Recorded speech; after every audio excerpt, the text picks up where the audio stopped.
On the Gregorian calendar, Sunday marks 75 years since David Ben-Gurion declared Israel a new nation. Israel celebrated back in April on the 25th and 26th.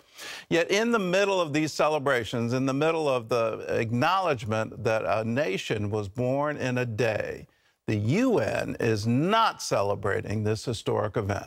Instead, it's commemorating what Palestinians call the Nakba. That's Arabic for catastrophe. This twisting of history has the Israeli ambassador to the UN up in arms. Chris Mitchell explains why. Today, instead of observing the 75th anniversary of Israel, the UN is observing the anniversary of the Nakba, or catastrophe. The Nakba is what Palestinians say is their forcible eviction from the land of Palestine during Israel's War of Independence in 1948. Israeli ambassador to the UN Gilad Erdan blasted the UN, which is the source of many anti-Israel resolutions. Instead of commemorating the real Nakba, the expulsion of almost 1 million Jews from Arab countries following the establishment of Israel, this biased organization is distorting its own history. I'm working to ensure that member states understand that attending this despicable event means destroying any chance of peace by adopting the Palestinian narrative, calling the establishment of the State of Israel a disaster, while ignoring Palestinian hate, incitement, terror, and refusal to accept the legitimacy of a Jewish state. The anniversary comes just hours after a ceasefire ended a 5-day conflict between Israel and the Palestinian Islamic Jihad. The terror group fired more than 1,400 rockets at southern Israel, landing as far away as Tel Aviv and on the outskirts of Jerusalem. Israel attacked hundreds of rocket launching sites, and the Iron Dome shot down about 90% of the rockets headed toward populated areas. A few did get through, as in the city of Ashkelon, and 2 died in separate rocket attacks. Many believe it's just a matter of time until another round of fighting will resume.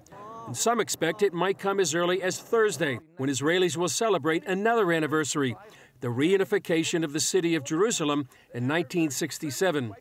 Known as Jerusalem Day, it's marked by thousands of Israelis marching through the old city of Jerusalem, waving Israeli flags. Hamas has warned it will respond if the path of the march goes through the Muslim quarter. Despite today's controversy at the UN, Israeli commentator Gil Troy says the 75th anniversary marks a miraculous rebirth of the Jewish state after 2,000 years. And if we think about the miracles of Israel, it's not just that Israel has survived despite so many enemies. It's not just that Israel has been a democracy. It's absorbed 3 million Jews from all over the world. White, black, religious, secular, doesn't matter. They're all welcome. It has created a startup nation which is generating all kinds of miracles for the 22nd century. So here we are, we look backwards and we're rooted in a story of thousands of years, but we look forward and we're inventing the future. That's a miracle every single day. Well, I want you to know the history, so let's just take time to go back to 1948. So Israel, David Ben-Gurion declares from Independence Hall that he declares that Israel is now a nation, and he does that in accordance with the UN resolution. The UN said, yes, you can declare a Jewish state, you can declare a Palestinian state.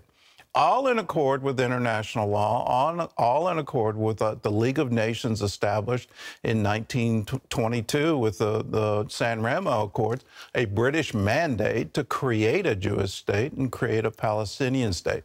So at the end of the mandate, Israel announces, now what happens? Midnight, all the Arab nations surrounding Israel declare war on the newly created state. And in that declaration of war, they encourage Arabs living there to leave so that they won't be hurt by their planes and their shells and their bombing.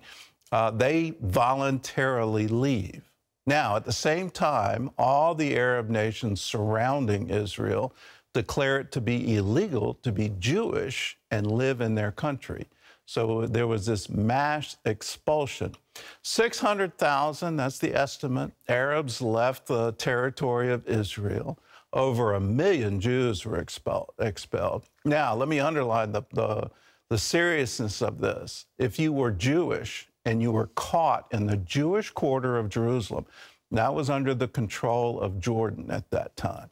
If you were caught in Jerusalem, that meant death. Every single synagogue in the West Bank, every synagogue in the Jewish quarter, all of them were destroyed. So what's the Nakba here? Well, yeah, it's a catastrophe. And the biggest catastrophe is the descendants of Abraham couldn't live together in peace. They could have had a great miracle. They could have done that. We're seeing it break out now with the Abraham Accords to say, yes, let's all come together as brothers and live at peace. So there's your background, there's your history. So when you hear this, say, well, you can't change the history. You can't change that from 1948 to 1967, it was illegal to be Jewish in the Jewish quarter of Jerusalem. Chris Mitchell now joins us from Jerusalem. So, Chris, what's behind this decision for the UN to ignore its own history and observe Nakba? Well, this is a General Assembly resolution, Gordon. It was not the UN Security Council where, you know, the U.S. could have vetoed such a resolution. And within the General Assembly, the Palestinians enjoy a majority. So the resolution actually for Nakba to be celebrated today was passed last December. And by doing so, as you pointed out, they ignored the role of the UN in voting for a Jewish and an Arab state on November 29, 1947. Which led to the establishment of Israel on May 14, 1948. And as you said, that's when the Arab nations attacked Israel, trying to drive it into the sea. And as Erdogan, the ambassador of Israel, mentioned as well, really ignoring the other Nakba, which is when so many Jews from Iraq, from Syria, from Lebanon were expelled after the establishment of the State of Israel. Well, the ceasefire with the Palestinian Islamic Jihad seems to be holding. What's the likelihood of more violence, and do you think Hamas will get involved in the near future? Well, Gordon, I think most people here feel it is the end of fighting. The ceasefire seems to be holding for now, but it's really just a pause between Israel and these Islamic groups in the Gaza Strip. Hamas stayed on the sidelines this time. They have a different agenda. They're actually more affiliated with Egypt. The Islamic Jihad is really a direct proxy of Iran.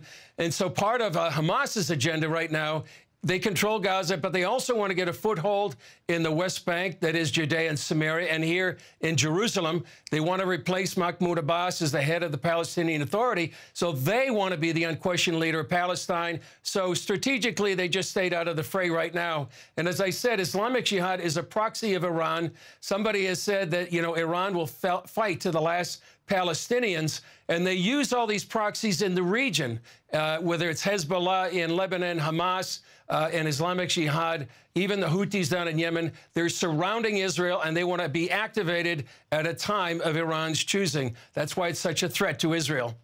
Well, millions of Christians are praying for Israel right now. Tell us about the Isaiah 62 fast movement. Well, it's a 21-day time of fasting and prayer for Israel. It began May 7th. It's going to end on Pentecost Sunday on May 28th. Mike Bickle of the International House of Prayer began this, and he didn't even realize this, but it's gone viral. It's gone global. Thousands of ministries, including CBN, and millions of Christians around the world are praying for Israel based on Isaiah chapter 62, which says, in part, I have set watchmen on your walls, O Jerusalem, who will give me no rest till he makes Jerusalem a praise in all the earth. That's why it's so important to be praying for Israel as it faces unprecedented threats internally and externally. So the church right now is standing in the gap pretty much the way Queen Esther did for the Jewish people about 2,500 years ago. Well, Chris, thanks for joining us, and I encourage everyone watching to join in on praying for Israel. Pray for the peace of Jerusalem. That's one of the commandments in the Old Testament, and we as Christians, let's observe that. Let's observe praying for the peace of Jerusalem. And in that prayer, let's remind Palestinian Arabs that if you're an Israeli Arab citizen, you have a much higher standard of living. What would happen if there were a true Palestinian state? What would happen if you laid down all the weapons and stopped all the fighting and said, let's live together in peace? Well, I know what would happen, and you know what would happen. You would absolutely break out in prosperity. Why wouldn't you do that for your children, for your children's children? Why not? Let's have peace in Jerusalem.